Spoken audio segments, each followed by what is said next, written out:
हम देख रहे हैं प्राचीन भारतीय इतिहास से संबंधित प्रश्न उत्तर। प्रश्न नंबर 91 है, कुंतासी कहाँ स्थित है? तो यह राजकोट जिला गुजरात में स्थित है। इस स्थल की खुदाई व उत्तरकालीन सिंधु संस्कृति प्रकाश में आई एक बंदरगाह नगर था। प्राचीन पुरातात्विक स्थल है। प्रश्न नंबर 92, सुरकोटड़ा की खोज किसने की थी? जेपी जोशी ने की थी। 1964 में की थी। कच्छ जिला गुजरात में स्थित है। प्रश्न नंबर 93, घोड़े के अस्थि पंजर कहाँ से मिले हैं? सुरकोटड़ा गुजरात से।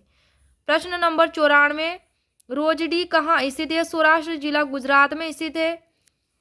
प्रश्न नंबर 95, आमरी स्थल कहाँ स्थित है? प्रश्न नंबर 95, तो इसका आंसर है यह सिंधु नदी के दाएं तट पर स्थित है। इसकी खोज 1929 में हुई थी। एन.जी. मजूमदार द्वारा की गई थी।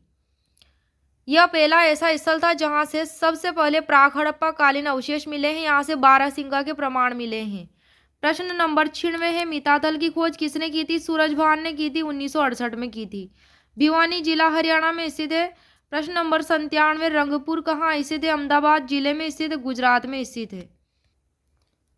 रंगपुर भादर नदी के तट पर स्थित। इसके खोजकर्ता एस.आर. राव थे। 1954 में की गई थी। प्रश्न नंबर 98, संघोल पुरातात्विक स्थल कहाँ स्थित है? लुधियाना पंजाब में स्थित है। इसकी खोज 1968 में एस.एस. तलवार और आर.एस. बिष्ट ने की थी। प्रश्न नंबर 99, कुणाल कहाँ स्थित है? हिसार जिला हरियाणा में स्थित है। सरस्वती नदी के किनारे स्थित है। इसकी खोज 1974 में की गई थी। जेपी जोशी व आर.एस. बिष्ट द्वारा की गई थी। प्रश्न नंबर 100 है, आलमगीरपुर कहाँ स्थित है? तो इसका आंसर है मेरठ में स्थित है। हिंडन नदी के तट पर स्थित है आलमगीरपुर, यूपी में। और इसकी खोज 1958 में की गई थी भारत सेवक समाज द्वारा। किसके द्वारा की गई थी? भारत सेवक समाज द्वारा आलमगीरपुर की खोज की गई थी। और उत्खनन 1958 में यज्ञदत्त शर्मा द्वारा किया गया था। आलमगीरपुर पुरातात्विक स्थल का उत्खनन यज्ञदत्त शर्मा द्वारा 1958 में किया गया था। प्रश्न नंबर 101 है, श्रेष्ठिन शब्द और श्रेष्ठ शब्द कहाँ देखने को मिलते हैं? तो श्रेष्ठिन शब्द बृहदारण्यक उपनिषद में देखने को मिलता है और श्रेष्ठ ऐतरेय ब्राह्मण में देखने को मिलता है। यह व्यापारियों की एक श्रेणी हुआ करती थी। प्रश्न नंबर 102, सोती सभ्यता स्थल का उत्खनन किसने किया था? अमलानंद घोष ने किया था। 1952 में बीकानेर में स्थित स्थल और घग्गर हाकरा क्षेत्र में यह आता है। प्रश्न नंबर 103 है, चनहुदड़ों की भांति मन के बनाने के कारखाने कहाँ से मिले हैं? तो ये लोथल से मिले हैं, लोथल गुजरात से।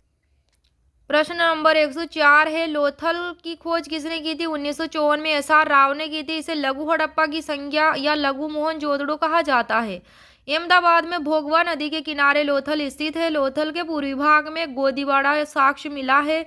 लोथल से 20 समाधियां मिली है। एक अग्निकुंड का अवशेष भी मिला है। प्रश्न नंबर 105, बनवाली की खोज किसने की थी? आर.एस. बिष्ट ने की थी। 1974 में की थी। हिसार जिला हरियाणा में स्थित बनवाली सरस्वती नदी के किनारे स्थित है। यहाँ से मिट्टी का बना हल और बढ़िया किस्म का जौ मिला है। और बनवाली में जल निकास प्रणाली का अभाव था।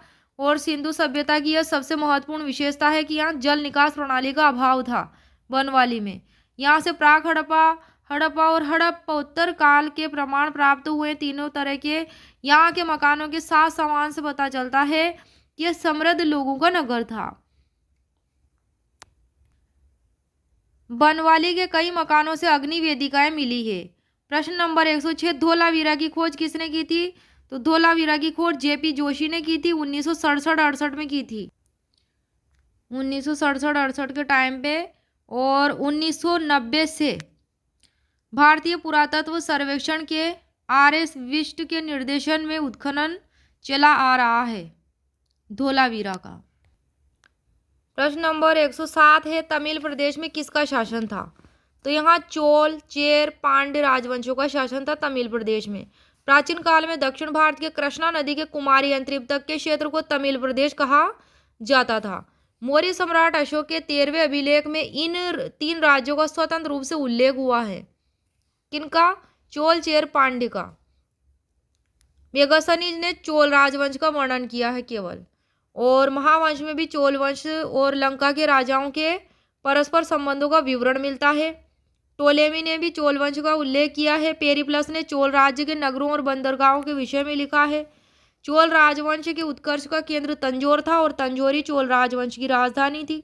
चोल राज्य में मद्रास और मैसूर प्रदेश के अधिकांश भाग सम्मिलित थे। प्रश्न नंबर 108, चोल राजवंश को जानने के लिए सामग्री को कितने भागों में हम बांट सकते हैं? तो 2 भागों में। पहली है पुरातात्विक सामग्री, दूसरी है साहित्यिक सामग्री। पुरातात्विक सामग्री को फिर 2 भागों में बांटते हैं, अभिलेख और दूसरा सिक्के में।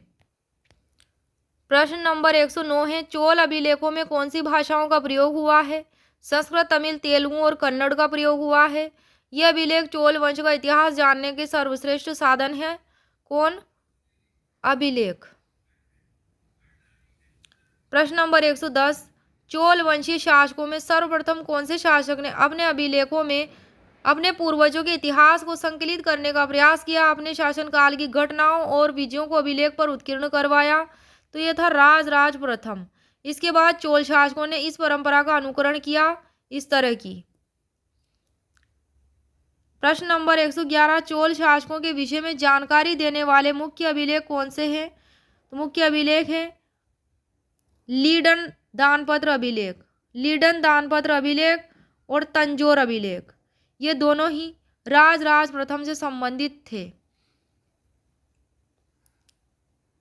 तिकवालंगाडु दानपत्र अभिलेख और करंदई दानपत्र अभिलेख, ये दोनों ही राजेंद्र प्रथम के शासनकाल की इनसे जानकारी मिलती है।